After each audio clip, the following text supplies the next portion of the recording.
I'm very, very happy and proud to announce that I am now a 100% panatag mom. You try to be perfect for your kids, you try to be a perfect wife, pero syempre, along the way, you make some mistakes and then aayusin mo siya. Titignan mo kung nangangapa. Palagi ko naman, sapat naman yung naibibigay ko and more. And I'm trying to give my all.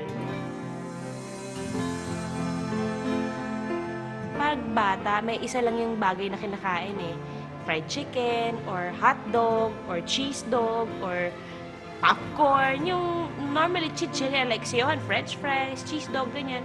Ang hirap singitan ng mga vegetables kasi parang sa kanila ang vegetables parang enemy, parang kontrabida sa kanila ang mga vegetables. Kaya nga ako nga sinisingitan ng mga vegetables, ng mga beef, siyohan, ng mga soy.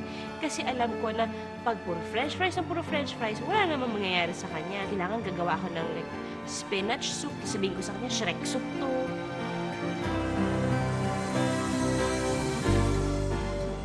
Siyempre, lactum. Lactum lang. Panatag ako kasi morning and evening, pinapainom namin siya ng gatas and she likes drinking milk. So, okay siya. Ibig sabihin, punong-puno siya ng nutrients sa katawan niya. 100% nourished kid siya. So, if you want to eat french fries, go ahead, darling.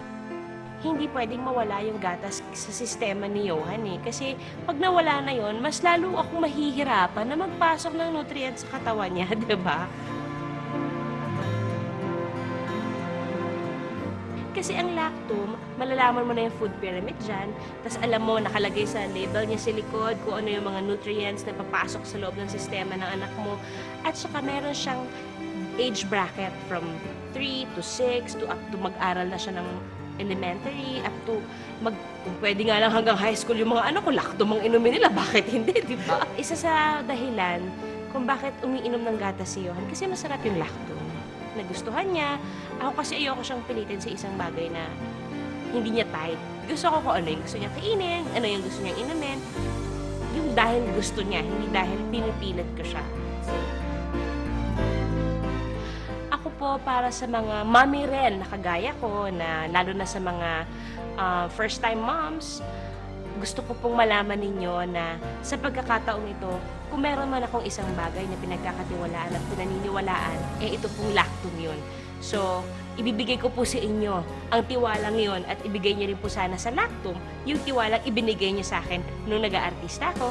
Sana po subukan ninyo dahil talagang 100% nourished ang mga bata. Sa lactum, ito lang po ang gusto kong malaman ninyo.